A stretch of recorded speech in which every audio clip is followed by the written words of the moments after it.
My name is Emily. I'm 34 years old, and I work as a nurse.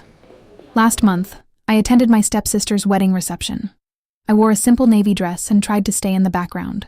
But during dinner, my stepsister stood up, pointed directly at me, and laughed. "This is my stepsister, Emily," she announced to the groom's family. "She's just a nurse." A few people at the table chuckled politely. I didn't argue. I didn't defend myself. I just smiled. But then the groom's father suddenly stopped eating. He started staring at me very carefully, like he'd seen my face somewhere that mattered. After a long moment, he leaned forward and said, slowly, "Wait, aren't you the nurse who—" He stopped mid-sentence. And in that moment, the entire table went dead silent. The wedding reception was already in full swing when I arrived. Music was playing, glasses were clinking, and people were laughing around beautifully decorated tables. My stepsister Lily had always loved attention, and tonight she had all of it. The hall was stunning. Soft golden lights hung from the ceiling. White flowers covered every table. And in the center of everything, Lily stood in her bright white dress, smiling like she owned the entire room. I stood near the entrance for a moment, holding my small gift box. I'd chosen a simple dress for the night. Nothing flashy, nothing expensive. Just something comfortable. I wasn't expecting anyone to notice me. To be honest, that's how it had always been with Lily and me. We grew up in the same house, but our lives were completely different. After my father passed away, my mother remarried Lily's father. From the outside, we became one family. But inside the house, things were never that simple. Lily had everything growing up: private schools, luxury vacations, designer clothes. Meanwhile, I worked part-time jobs through college and eventually became a nurse. I never complained about it. I love my job, helping people, caring for strangers during their worst moments. It gave my life meaning. But Lily always saw things differently. To her, success meant money, status, and appearances. And tonight, her wedding had all of those things. Waiters moved through the room carrying trays of champagne. A small band played soft music near the dance floor. Everywhere I looked, people were dressed in expensive suits and sparkling jewelry. I quietly walked toward the reception tables. Some relatives waved politely when they noticed me. Others barely, looked up from their conversations. I didn't mind. I found an empty seat near the end of one of the long tables and sat down. From there, I could see Lily moving through the crowd. She looked happy, really happy. Her groom, Mark, stayed close beside her, introducing her to different guests. Mark seemed like a decent man from what little I knew. Calm, polite, and very different from Lily's usual personality. After about 20 minutes, the dinner service began. Guests slowly returned to their seats. Plates were placed on the tables and the room filled with the sound of forks and quiet conversations. That's when Lily suddenly stood up from her chair. She tapped her glass with a spoon and the soft ringing. Sound spread across the room. "Everyone," she called happily. The conversation slowly faded. "I want to introduce someone to Mark's family." She turned her head and looked directly at me. I felt dozens of eyes follow her gaze and my stomach tightened. A little. "Emily," Lily said loudly, waving her hand toward me. "Come here for a second." I wasn't expecting that, but refusing would only make things awkward. So I stood up and walked toward the main table while guests watched quietly. Lily placed a hand on my shoulder when I reached her. Her smile looked friendly, but I knew that smile. I had seen it many times growing up. It was the smile she used right before making a joke at someone else's expense. She turned toward the groom's family sitting nearby. "This," she said, gesturing toward me, "is my stepsister." Then she laughed lightly and paused just long enough to build attention. "And before anyone asks, she's just a nurse." A few people at the table chuckled politely. Someone even muttered, "Oh, that's nice." I felt the familiar wave of embarrassment rise in my chest, but I kept my face calm. I simply smiled. I had learned a long time ago that arguing with Lily only made things worse, so I stayed quiet. For a moment, the conversation around the table continued. People picked up their glasses again, and someone changed the subject. I thought that would be the end of it. But then something unexpected happened. Across the table, the groom's father suddenly stopped eating. He was an older man with silver hair and sharp, intelligent eyes. At first, I thought he was just listening to the conversation, but then I noticed something strange. He was staring directly at me, not casually, not politely. He was studying my face like he was trying to remember something important. For a moment, the conversation at the table continued normally. Glasses clinked, people talked about the food, and someone nearby laughed loudly at a joke. But the groom's father looked distracted. He slowly placed his fork down and leaned back in his chair, still thinking about something. Mark noticed the change in his father's expression. "Dad, everything okay?" he asked. The older man nodded, but his attention still seemed somewhere else. "Yes, I'm fine," he said quietly. Then he looked around the table for a moment, almost like he was organizing his thoughts. Lily didn't notice any of this. She was busy talking about the honeymoon plans. "We're going to Italy first," she said excitedly. "Rome, then the Amalfi Coast. We deserve something unforgettable." Several guests smiled and congratulated them again. The waiter returned and began serving the next course. Plates were replaced, fresh glasses were filled, and the music from the band became a little louder as the evening continued. Everything looked like a normal wedding reception, but the groom's father still seemed thoughtful.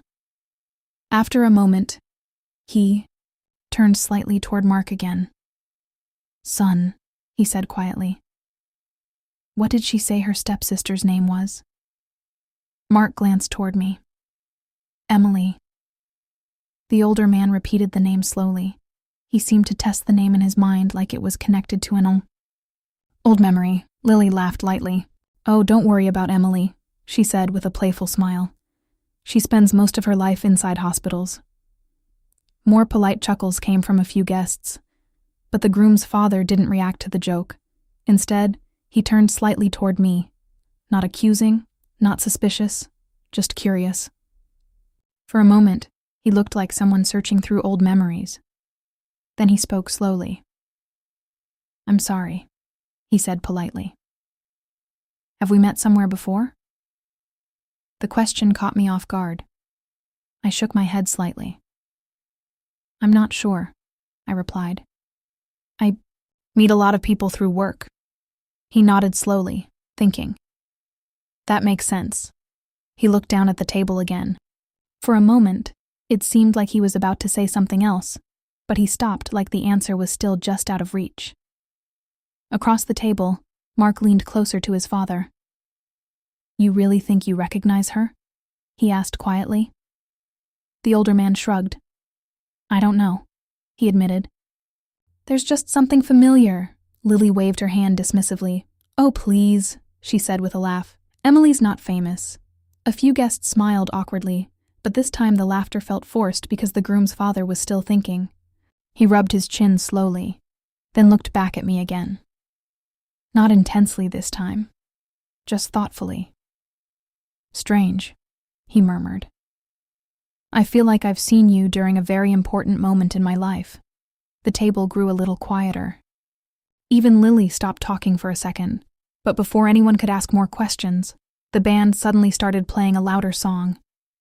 Guests nearby clapped and several people stood up and walked toward the dance floor. The attention of the room slowly shifted away from our table again.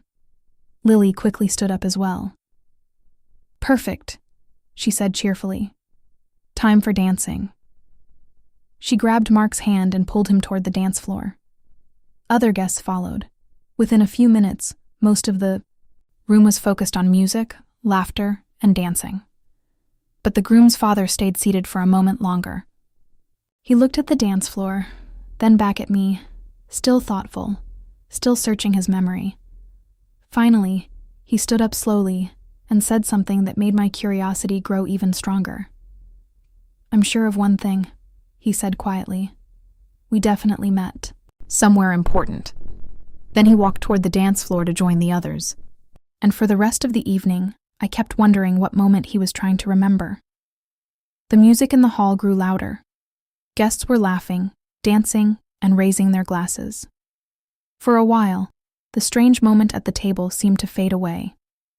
But I could still feel the groom's father thinking about something. Even from across the room, I noticed him glancing in my direction a few times while people danced around him, almost like a memory was slowly coming back. About 20 minutes later, the band stopped for a short break. People returned to their seats, catching their breath and drinking water. The groom's father walked back to the table and sat down again. This time, he looked more certain, like something in his mind had finally connected. He looked at me again, but now there was recognition in his eyes. He leaned forward slightly. "Emily," he said slowly. "Yes," I replied. For a second, he didn't speak. Then he asked something that made the entire table pause. "3 years ago, were you working at St. Mary's Hospital?" My heart skipped. "Yes," I answered carefully. The older man exhaled slowly, like a puzzle piece had finally clicked into place. "I knew it," he whispered. Mark looked confused. "Knew what, Dad?" The groom's father turned toward his son. His voice was calm but emotional. 3 years ago, he said. I was in a terrible car accident. The room grew quiet around us. I was rushed to the emergency room in critical condition, he continued. He paused. The roads were blocked that night because of a massive protest. Downtown, most of the doctors were delayed trying to get to the hospital. Several guests leaned closer, listening. For nearly 6 hours, he continued slowly. There was only one nurse who stayed with me. He pointed gently toward me. That nurse was Emily. The table went completely silent. I felt dozens of eyes turn toward me. He continued speaking, his voice filled with gratitude. She monitored my breathing, checked my pulse, kept talking to me so I wouldn't lose consciousness. He looked at Mark. If she had walked away even once, I might not have survived until the doctors arrived. Mark stared at me in shock. You saved my dad? I shook my head slightly. I was just doing my job. But the groom's father shook his head firmly. No, he said. You did much more than that. He turned slowly toward Lily, and his expression changed. The warmth in his voice disappeared. You introduced her as just a nurse, he said calmly.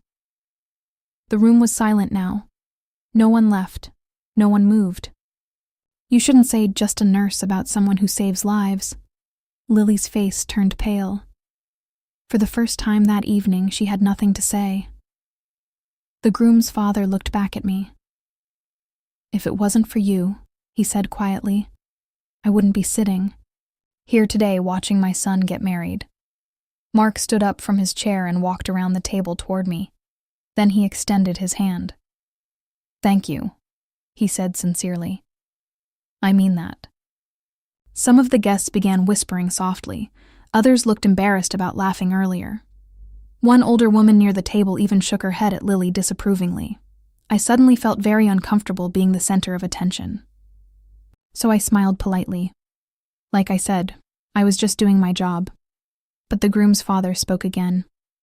And you did it better than anyone could have. The band started playing music again in the background. The reception slowly returned to its usual energy. But something had clearly changed. People now looked at me differently. Not as the quiet stepsister in a simple dress, but as someone who had done something meaningful. Meanwhile, Lily stayed unusually quiet for the rest of the evening. Her earlier confidence was gone, and for the first time in many years, she avoided looking directly at me.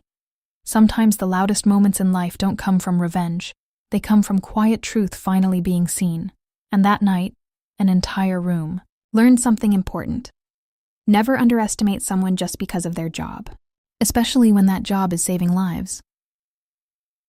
I left the reception that night feeling something I hadn't felt in a long time. Pride. Not because I wanted recognition, but because for once, my work was seen for what it truly was. Lily never apologized. She didn't have to. The look on her face said everything.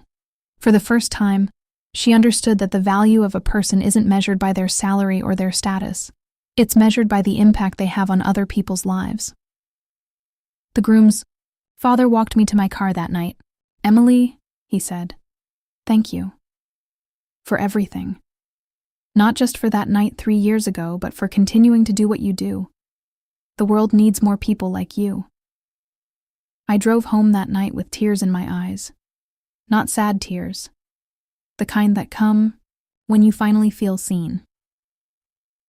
If you've ever been underestimated, dismissed, or made to feel small because of your job, your background, or your circumstances, I want you to remember this story. Your value isn't determined by other people's opinions. It's determined by the difference you make. Thank you for watching. If this story touched your heart, please leave a like and subscribe for more true stories about justice, karma, and the moments that change everything. Tell me in the comments, have you ever been underestimated? I read every single one. Take care of yourselves. And never forget, there's no such thing as just anything when you're saving lives.